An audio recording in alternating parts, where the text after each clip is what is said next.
Time is now to give the full attention to our final speaker of this day, professor from Technical University of Denmark, who's going to speak on XFELs as a molecular movie cameras, Martin Meedom Nielsen. Martin, the floor is yours. We are extremely happy to have you here, and we are giving full attention to you right now. The floor is yours. Thank you very much. It's a great pleasure for me to be able to be here today, and thank you also for accommodating my somewhat strange schedule in connection with this meeting. Today I have the pleasure of telling you about some of the work we have done using X-ray free electron lasers and how we can use these wonderful machines as molecular movie cameras. I'm from the Technical University of Denmark, and I have two close colleagues, Christopher Heltrup and Klaus Møller, who has been part in all the work here that I will show you today. So today I will tell you about why do we need to consider specific length and timescales for functional materials, and how can we realize these at using XFELs, and how can we then how can we turn these questions into something that can be answered by using a so-called optical pump X-ray probe techniques? That means that we will be looking at different signals, so we see signals that are encoding the changes in the electronic and geometric structure of the materials that we are studying. And I will also have a short detour in how can we obtain structural information without crystals.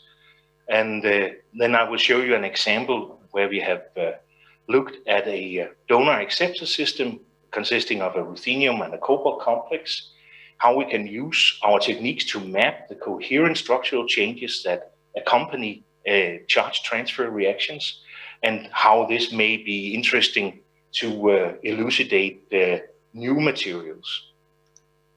So the timescales for a functional material depends on the processes that we will study in these materials.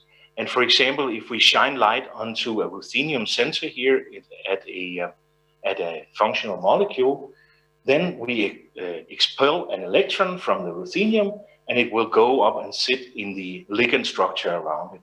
So this could, for example, be the excitation dynamics. This occurs on a sub 100 femtosecond timescale, and then afterwards, the ligands may respond to the changing electronic state. This happens maybe at hundreds of femtosecond timescale, and eventually these changes then leads to a structure in the excited state, and then the electron can be transported out into the electrode and drive a current that can then be used to generate electricity. And this all happens in the sub 100 picosecond timescale. And eventually, around the 100 picosecond timescale, the energy is then released into the environment. And we can track all these processes using an optical pump X-ray probe scheme. So, and again, you can say if your processes are occurring at a very short time, typically the length scales are also rather short. So these are the length scales corresponding to the atomic and molecular length scales. And that means that the area that we need to probe is of the order of 0.01 to 10 nanometers, and the time scales around 10 femtoseconds to 100 picoseconds. This we can obtain using free electron X-ray lasers. They are special in the way that they can produce short and intense X-ray pulses. I believe you have maybe already heard something about free electron lasers earlier today. So I'll just very briefly summarize the key features here, namely that we can, in the 100 femtosecond, we can pack basically the same power that a synchrotron does in 1 second. So this high peak brilliance, where we have many photons per time on the SAM, can give us up to 10 to the 20 watts per square centimeter. And at the same time, the pulses are ultra short, which means that we have the possibility of tracking these processes on the natural timescale. Of course, the further property of free electron lasers is that they can create coherent X-ray beams. We don't use that explicitly in what we do, but it creates potential for future studies where we could use the coherence effects to make imaging on the atomic scale. And just to compare it with the synchrotrons, you see here that the peak brilliance of the free electron lasers is about the same jump as we had from when we went from X-ray tubes to synchrotrons, as we now have from synchrotrons to free electron X-ray lasers. So the increase in power here is opening a completely new land that enables us to do this kind of research. And I just show you here the example of the European XFEL in Hamburg, which I'm particularly attached to. And to achieve this performance requires really big and extraordinary machines. In this case, it's 3.4 kilometers of science basically underneath Hamburg. So how do we do it? How can we use the ultra short pulses to capture ultra-fast processes? Well, basically, it's shown here in this little animation that with a laser pulse, we start a reaction in our material, and then we can time a delay a little bit later, where the X-ray pulse then probes what is the state, both the electronic and the geometric structure of the material. Then by stitching together such measurements with different time delays, we can create what amounts to a molecular movie. And here's an example with the very first film, the first movie of the Galloping Horse, made by Muybridge at Stanford in 1878. And this particular movie solved the mystery of where is the horse? Does the legs of the horse ever leave the ground? And until Muybridge's study, this was unknown because the process was too fast to follow with the human eye. And so basically, it's the same idea that we can initiate a process and then capture it and make a freeze frame of the process in a time that is short compared to the action that takes place in the process. So how do we do it? Basically, we have a sample that consists of a liquid. So we put our molecules in a liquid solution and flow it in a fast-flowing jet, so that between each X-ray pulse, there will be a new sample delivered here to the probe region, so that the intense powers of the X-ray does not ruin the sample for the next time we want to measure it. So in a liquid, we have no long-range order, so therefore we will see diffuse scattering, not to be confused with thermal diffuse scattering, but we will see disordered scattering that corresponds to the characteristic distances between molecules and the characteristic geometries of these molecules in the sample.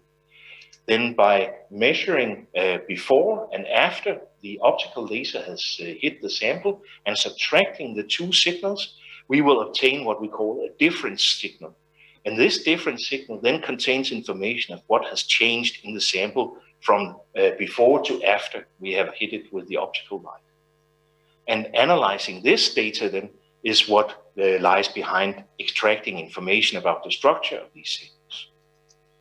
So how can we do that if we have no crystals? Well, basically, if you think about scattering from a molecule, then it's scattering from an atom that sits here and an atom that sits here. So we could think about it as a diffraction pattern from two scatterers.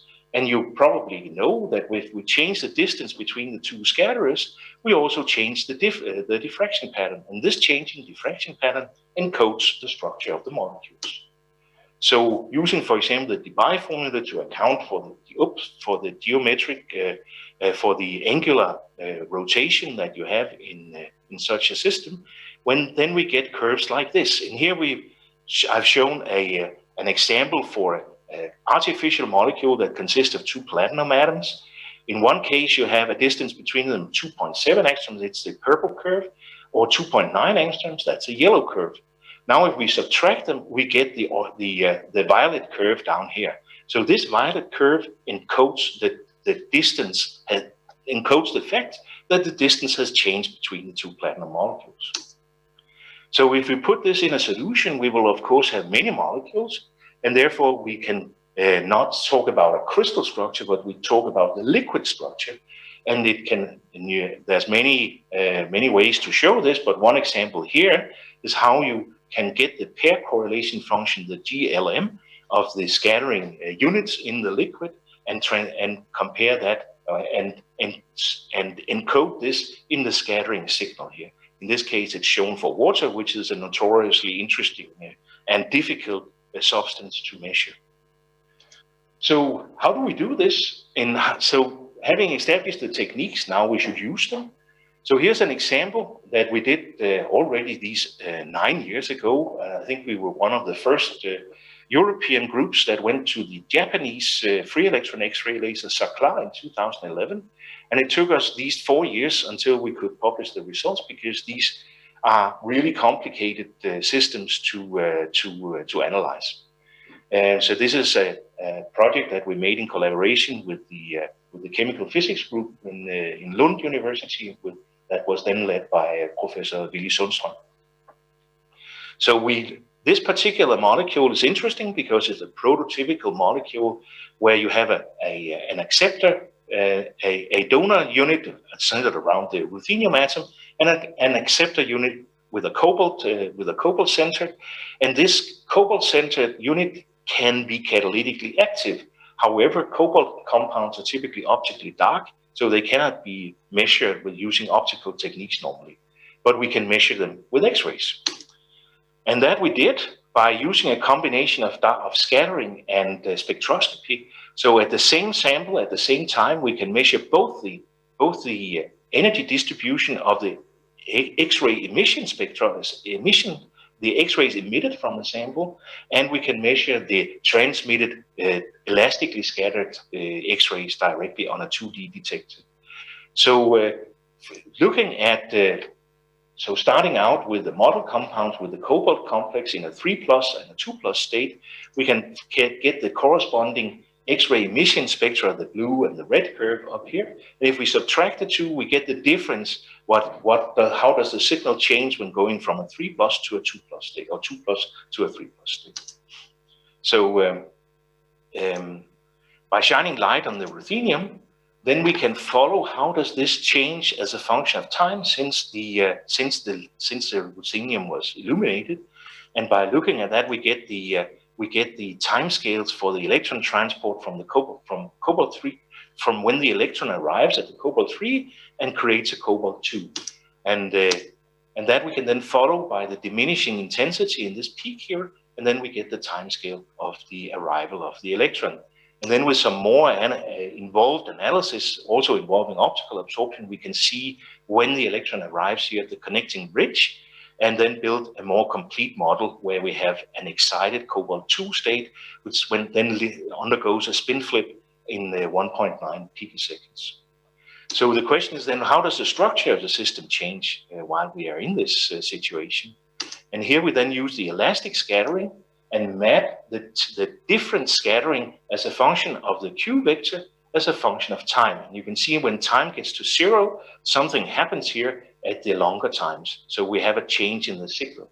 And this we can then decompose into a contribution from the solute molecule and from the solvent, where the solvent then corresponds to the heating that is expelled into the solvent when the molecule relaxes. So we can then simulate how would the structure change, and then use that to fit the data together with a reference measurement of the temperature increase. And by doing that, we can create a picture of what are the processes that goes on here. And then we can see that within 3 picoseconds, this molecule here relaxes, it expands, and in 12 picoseconds, heat is transferred into the solvent. Then we took a closer look at the cobalt complex, because as measurements became more efficient and time resolution became better, we could take a look at what's actually going on in this cobalt complex here when the charge state is changing. And to do that, we also needed to get better data, and we underwent a lot of work to extract information from these rather complicated diffraction scattering signals and also complicated detector signals. But since we could use that we have tens of thousands of images recorded, we can make a kind of statistics that allows us to identify noise and dark current and other effects in the detector and subtract this from the signal to get a cleaned up signal from our experiment. And using that, we could then make a model that where we allow the structure of this particular complex here to change with the distance between the cobalt and the nitrogens could change as a function of time, and then we could fit this to our total data together with the heating that occurred into the solvent. And by doing that, we could identify not just the breeding mode, but we could actually see what is the distance with atomic resolution between the cobalts and the nitrogens as this structure occurs. And we could then identify two modes where we first have a breeding-like mode that sets in, and then afterwards it's followed by a pincer mode. So this we could then say, well, let's try to use this on some new compounds. How if we now exchange ruthenium with iron, which is basically should be the same, but as you may know, the lifetime of excited state iron complexes is much shorter than in ruthenium, and therefore it's simply too short to avoid that the electron jumps back into the metal center. So in this way, we must do something, and we must understand first how are the electrons moving around in the landscape, and what is the effect of the structural relaxation that is also launched by the charge transfer. So by using again combined X-ray emission spectroscopy and scattering, we could follow this in much more detail. And here's the results that you can see that we actually have a coherent oscillation here in the black curve that we could extract from the scattering signal that shows a coherent oscillation between the iron and the nitrogen distances. And at the same time, since we make the experiments at the same time, we will correlate it directly with the intensity in the X-ray emission signal. And this we could then decompose into different electronic states of the molecule. And together, we could then see that we could combine this into a full trajectory of how the molecule responds to excitation. So first we go from the MLCT state to the triplet MC state, and then it goes into the quintet MC state, and then it comes back together with not only an iron-nitrogen distance change, but also a distortion in the geometry of the molecule. And then it goes back, and then it comes down in the quintet MC state. So now we are actually in place to track how does the excited state trajectory of these molecules evolve.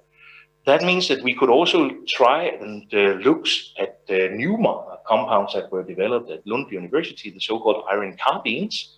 And in a very similar experiment, we could then follow how does the wave packet that we excite from the ground state into the excited state, how does this evolve on the electronic states? And the key point here is that by changing the conformation of the molecule so that it's now a carbene instead of the tris bipyridine, we simply shift up the electronic states of the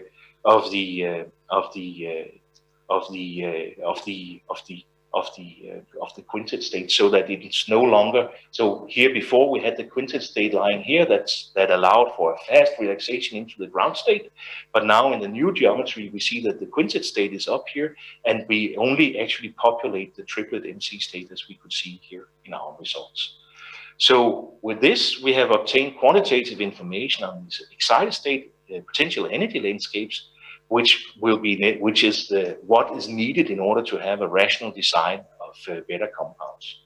So my key point here is that the combined result studies where we use both the X-ray emission spectroscopy and the X-ray diffuse scattering or WAX, we can get time-dependent electronic conformation, time-dependent structure. We can measure when the energy is released to the solvent, and we can get the details of the solvent-solute interactions. So with that, I would like to thank you for your attention. I will acknowledge all the people who have been part in developing, making not just these studies, but also developing the techniques that were necessary in order to make these measurements. So thank you very much for your attention. Thank you very much, Martin, for such intense and interesting presentation. We have a couple of questions. One is that you mentioned you were the first European research group on a particular scale of cooperation. What are lessons from that? That's a good question. I'd say there's a... I mean, being a first mover is very interesting. It gives you a lot of opportunities. It also gives you a lot of challenges. I would say that if we had, in a way, you could say, if we had been smarter, we would have waited a few years until the techniques were a little bit more mature. On the other hand, you can say it has given us a head start in the field, because we were able to use the limited capabilities of the facilities when they were new. I think that is maybe the key point, that you push the facility to the limit of what it can do, and you try to extract useful information out of that. In terms of these type of experiments and collaborations, as you can see on this slide, there are very many people involved. Some of the publications have 30 co-authors. So that also means that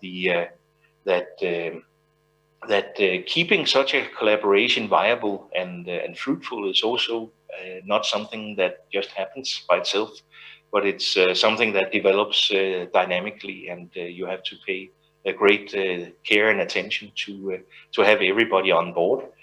You say it's maybe also one of the challenges we have in these projects. For example, as a university group, you rely on PhD students, and a PhD student in Denmark has a 3-year project. And as you saw, the time from the measurements to the results were 4 years. That means that you have to come up with ways where you can share your experiment campaigns. You may not be able to have just one campaign for one PhD student, but you will share in joint projects, not just within your own group, but also with other groups. I think that is one of the modes that makes.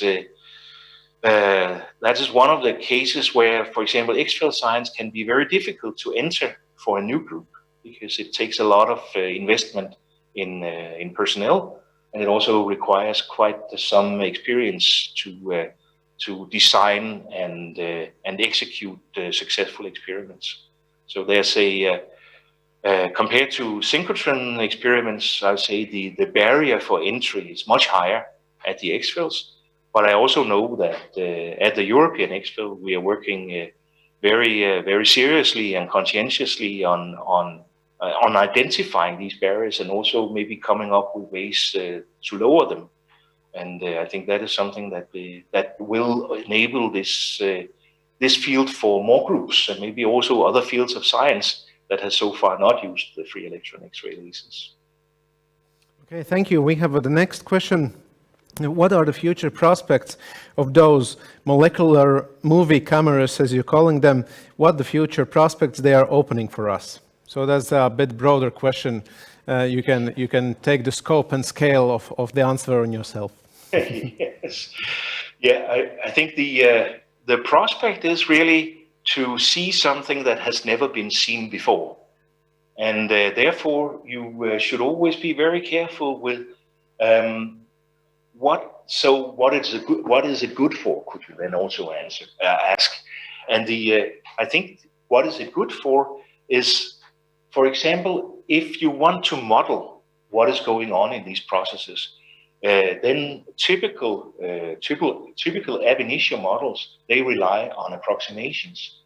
And if we cannot test in detail how the molecules are behaving, then there is in fact no way of testing the atomistic details in the approximations that we need in order to predict the behavior of molecules.